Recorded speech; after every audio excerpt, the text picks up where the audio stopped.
to license it.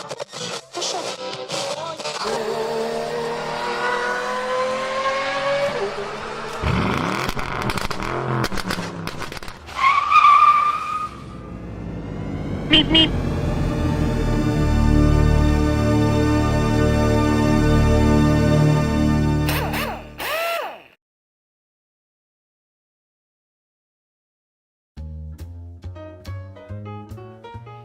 Hi everyone, and welcome to Maple Leaf Matchbox Makeovers. I'm Andrew, and on the hobby bench today is a Corgi Juniors Whizzwheels 1971 Ferrari 512S.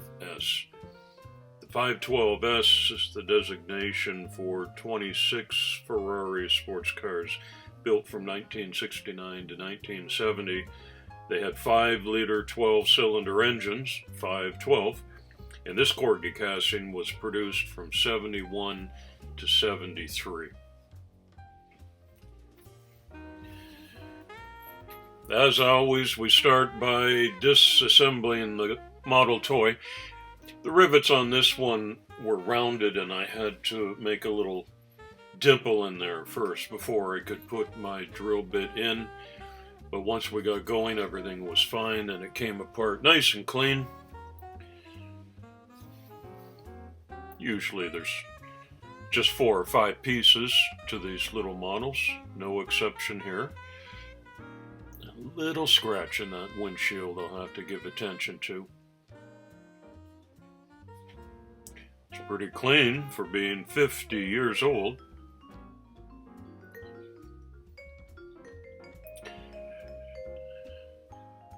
There are 2 stiff wires along the sides of the model that are service suspension, so the little bit fiddly, but the wheels popped out. Axles were fine, nothing was bent.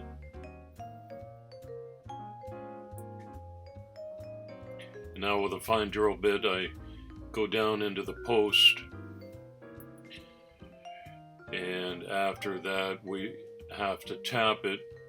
Tapping a post means putting in new screw threads so that I can fit an M2 button head screw when I'm all done and hold it back together.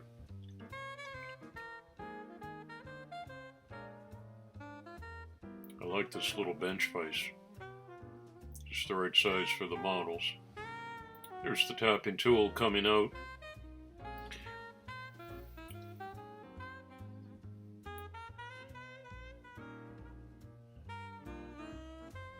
And there's a nice fit in the front and the back where the original rivets were drilled out, but this will hold it back together when we're all done.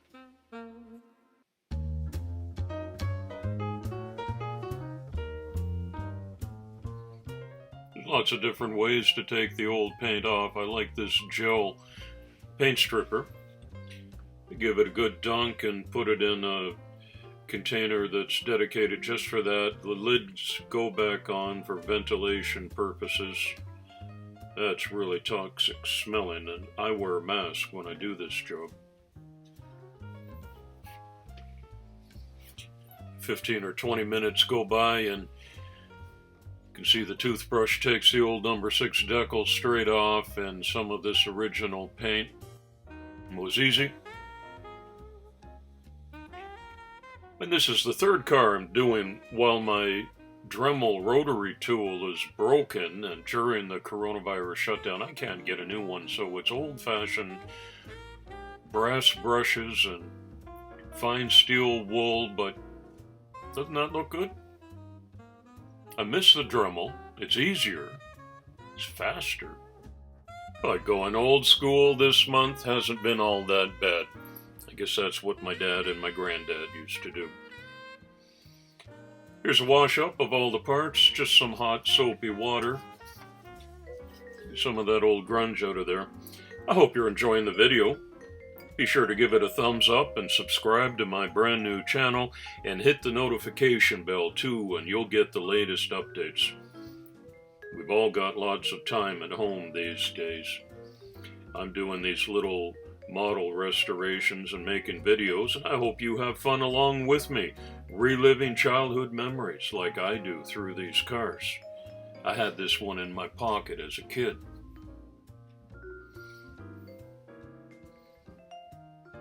Now let's go to work on that little scratch on the windshield. I've got all kinds of different fine grit sandpapers. I started with 1200 and now we go to really fine 2500. I don't want to go too deep.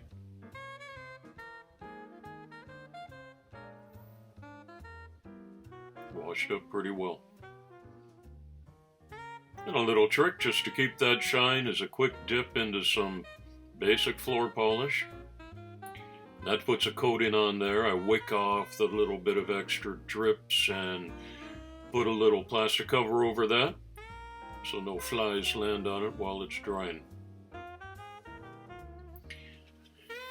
And during these first few practice cars and videos, I don't have any extra parts or replacement wheels and the stores are closed.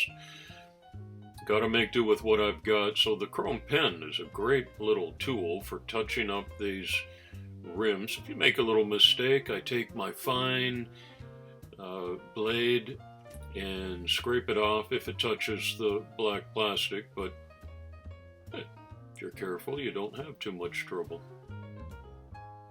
Wheels are faded after 51 years. So some black model paint and some paint thinners go together and make a really thin wash. And this is just going to restore some of the luster to the original hard plastic wheels. They're not rubber. And I'm not going to race these or even display them. All of my restorations go to the local secondhand store. I bundle them up in bags of 3 and the proprietors give them away to kids. No charge. Just a nice little thing. So these wheels may get raced. Some child takes it home, but they would look good enough if it's just a display car.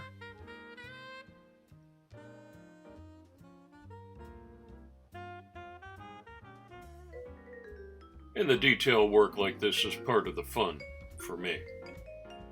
I quite enjoy it.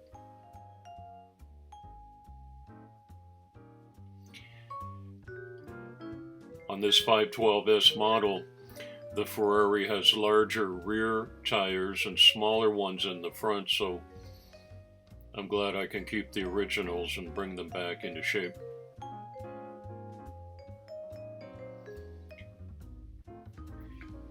Before painting, it's a good idea to degrease the bare metal. Get rid of the fingerprints and the oils. And into the spray booth that I made by myself. That's just a big plastic 60-liter storage tub on its side. And I cut a hole and put a kitchen ventilator fan in there, and that ugly mess in front of it is just a piece of filter. And you can see the white exhaust hose through the plastic, and that goes out through the basement window and keeps the air a little cleaner. Now it's confession time, and I am going to try to mix these two paints, a bit of red and a little bit of blue, to make a maroon, because I really wanted to be true to the original casting, and I don't have the color in a single bottle. So I started mixing. And you never know until you've got the tack coat on and a pretty good coverage of the first coat, and I thought it was looking good. I have a picture of the original model with the color taped up on my workbench just out of camera here, and I'm looking up at that and looking down at the model and thinking, no. So I went back and I put another drop of blue in to get it a little bit more maroon, and that didn't work out well. And I thought, hey, you can't fight nature. Ferrari should be rosso corsa red with black trim. So I gave in, or gave up, and I did this paint job, and I'm sure happy with the way it turned out. But so much for authenticity. However, I did want to keep the original decals and the racing number 6 on the front, and I added a tiny little Ferrari hood logo. And I'm going to touch up some of the vents with some black tape and make it my own.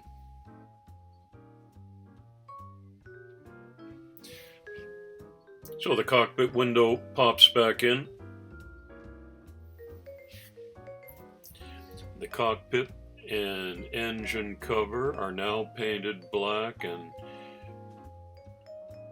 bottom kind of just snaps back into place, and there are the screws that we drilled and tapped for earlier.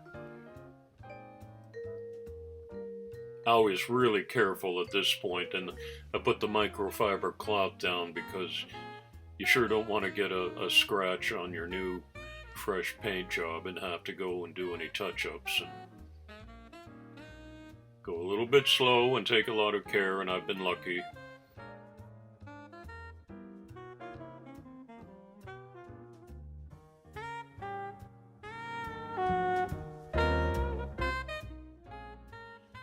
So here's a look at the 512S with the original wheels, a bit of new chrome, black tire wash on there, decals. You see I painted the engine hood and the vents beside it. Orange tail lights, black detail on the back. I'm very happy with the way that turned out, actually. I'm disappointed that I couldn't match that original color. I really tried.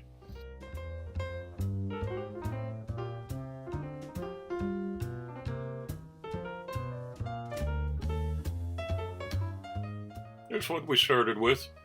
A few hours ago. This was a one-day restoration. And here's how it turned out.